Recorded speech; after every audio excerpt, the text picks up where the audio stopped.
It's very hard to sort of sell something that doesn't exist to a market, but being able to bring something that they can consume is like quite unique and an experience for them, especially because we bring it around in this like little mini tap and then you just get them to pour it, and that's sort of half the fun. People don't really get the opportunity to pour their own beers at bars and stuff. Subconsciously, I feel like we get excited by that sort of motion. You get these people crowding around and like, oh, what's going on here? Coffee on tap, hey? And they start pouring and like, look at that, that's amazing. And you're like, yeah, well, that's exactly my point, I guess.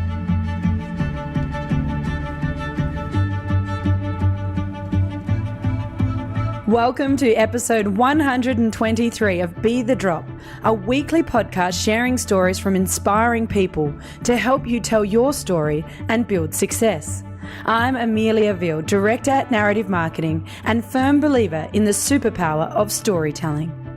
Caffeinating workplaces can be expensive, unsustainable, or with the dreaded instant coffee, unpalatable. Nitro Cold Brew has become increasingly popular in the United States and is now making waves in Australia. Using nitrogen gives the coffee a rich, creamy style without using any dairy, and I can personally verify it tastes delicious. Jordan Cortazzo is an entrepreneur and coffee connoisseur who, during his time as a barista and coffee bean merchant, was inspired to provide a better solution for office coffee. Deciding to develop his own Nitro Cold Brew coffee, Jordan co-founded Nofo to provide offices with cold brew coffee on tap. Think a beer keg, but only with coffee. In today's episode of Be The Drop, I speak to Jordan about his journey from film school to barista through to starting his own business. Along the way, Jordan has learned to overcome the challenges of taking innovative products to market, selling as a small business to large corporations, and the effort required to develop and test new products. Recorded live from South Start, this is Jordan's version of Be The Drop. Would you like to join me on a creative podcasting journey? Then head along to my first ever Adelaide Fringe show. It's called Pop Your Podcast Cherry, an interactive podcasting event on Tuesday 19th or 26th of February at the Jade. Tickets are only $20 each and are available via the Fringe website, linked in the show notes. I would love to see you there.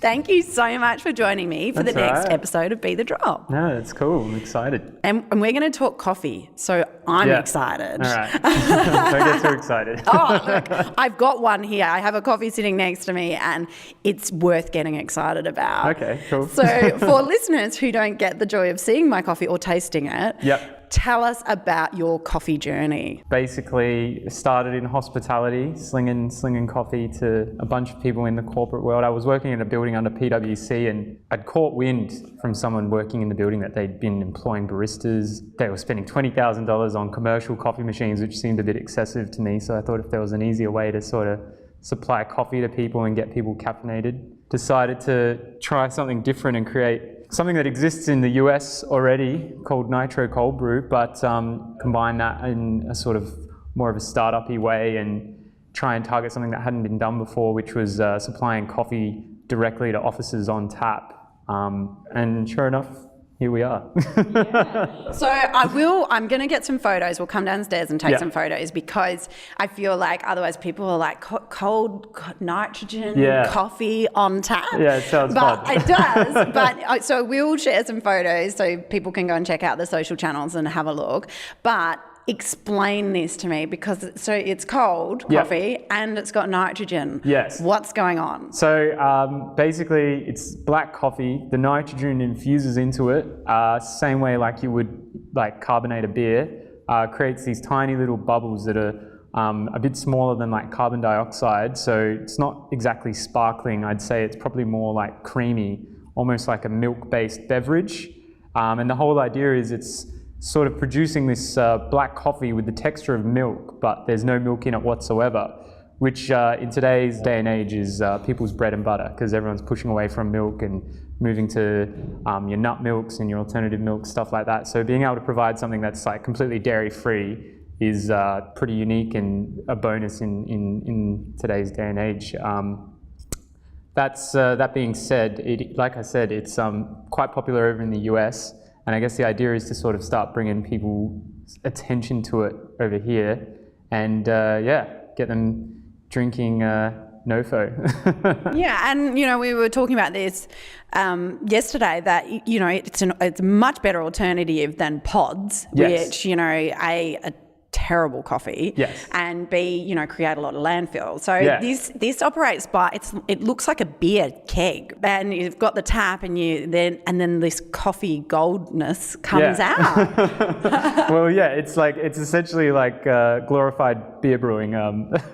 So it's all sustainable. The kegs are reusable, and then they get pressurized with nitrogen, and then it sort of dispenses from a tap. And being able to do that, like you say, it stops people using pods, which are really sort of full of plastic and bad for the environment. Yeah, it's I guess it's like a really nice bonus. Being able to sort of have that attached to your business is something you can get quite proud of. And so how did you then go from this concept, I don't want to be working the barista downstairs, I want to be taking this up into big companies and putting it in there. How do you then get them to take, because it's a new concept, Yeah, like it is. you want me to put a fridge in with a tap that has coffee? Yeah. How does that conversation go? It's very hard to sort of sell something that doesn't exist to a market, but being able to bring something that they can consume is like quite unique and an experience for them, especially because we bring it around in this like little mini tap, essentially, that's portable. Like you just hold it in your hand and then you just get them to pour it, and that's sort of half the fun. People don't really get the opportunity to pour their own beers at bars and stuff. Subconsciously, I feel like we get excited by that sort of motion. Yeah, like I was down, I did it. I was like, Yeah, whoa, you're like, "Oh, this is yeah, power here. slinging some brews."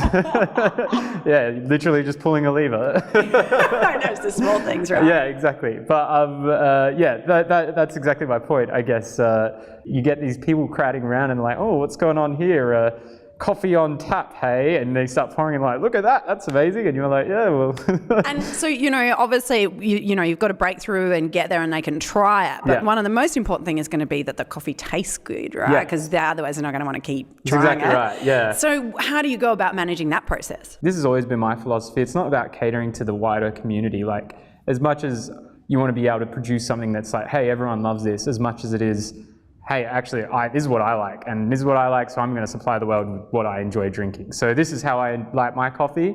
Maybe it's not for everyone, but this is what I think tastes really nice. I combine native ingredients like wattle seed with my coffee to sort of give it these unique flavors that haven't really been used together in combination much. I want to be able to showcase this to the world and showcase this to people and let them experience it the way I'd sort of do it. I've had a few and I love it. So Yeah. you do it, well done. Thumbs up from me. Also, you mentioned in there, which I really like, is your inclusion of native ingredients. Yeah. So how did that come about, and like what does that actually involve? You get sort of sick of the same old flavors, like, and I think that's why there's been a really big push away from like standardized soft drinks like Coke and Pepsi and stuff like that, into like more this craft beverage. Kombucha is like huge now, and I think that that sort of stuff excites people. Trying something that's new, cutting edge flavors that exist like in our landscape, like Australian landscape. Like I did a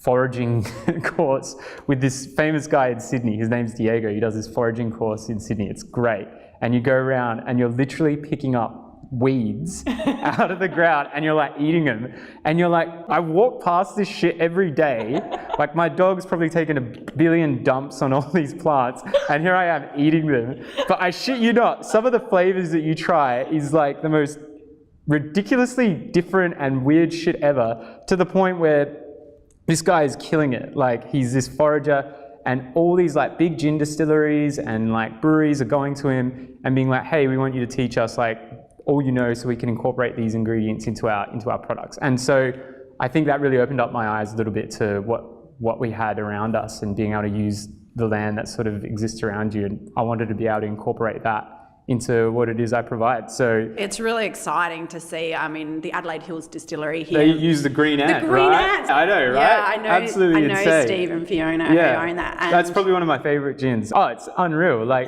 you try it and you're like, this is completely drinkable the way it is. Like this doesn't need anything else. And I think that's sort of what's really cool about it. So many of these whether you're using fruits or like spices, there's a lot of like natural sweetness that comes from them already.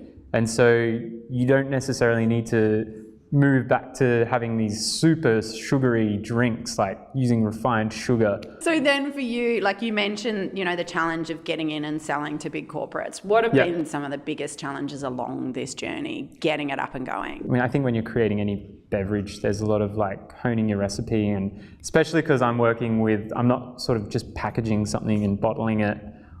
There's this sort of whole machinery sort of element to it, which is like supplying this kegerator, which dispenses the coffee. So there's a lot of R&D that goes on with that. It could have been a lot easier if I decided to like bottle it or can it, but I think for the sake of what we're trying to do, this works really well.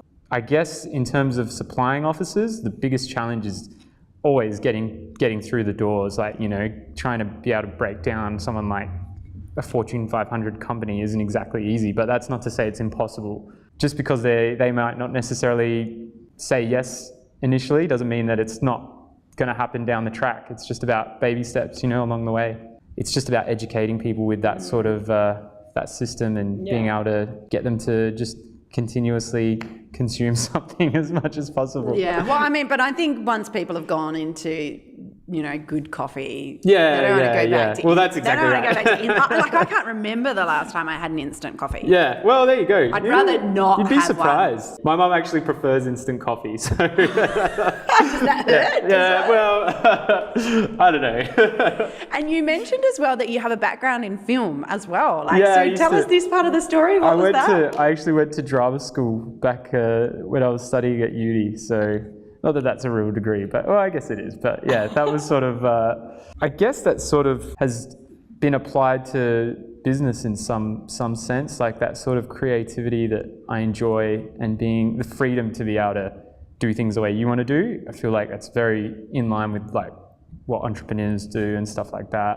And being able to, utilize like different strategies to be able to produce something to a wider market is very much in the same world. So.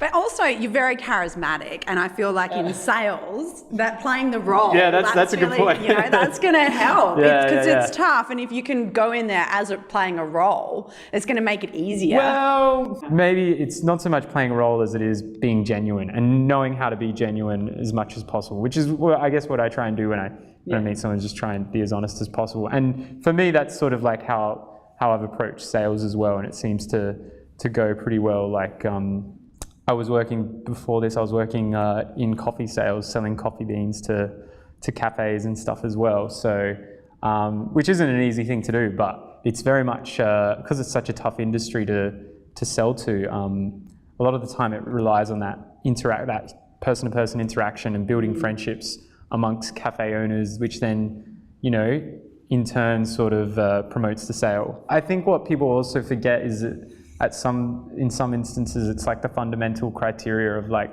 where the business starts, it doesn't start with marketing at the end of the day, like that's too expensive. It starts with sales. So, I mean, it's probably, each scenario is completely different. Like I can't really speak on behalf of anyone else other than what I do. Yeah.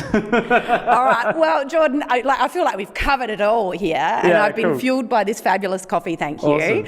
Awesome. So thank you so much for joining me. But in conclusion, Be the Drop is built on my favourite saying, which is a waterfall begins with one drop. Mm-hmm. So it's all about collaboration, connections, bringing, people or actions together to create a greater result. For you, what is your top tip around how to achieve those things, how to collaborate and connect? I wish I could phrase it in a way that sounds prolific or something like that, but it's at the end of the day, for me, it's just having the courage to just make those first initial steps and push through that fear of failure. And you've probably heard this a million times before, but at the end of the day, that's what worked for me. Like every day was moments away from breaking down, like, because you just have that constant fear on the back of your neck. So once you sort of just learn to deal with it and accept that it's going to be there, and you slowly push past it, then I feel like that's when you really start seeing the success start to happen and the breaking down the barriers. And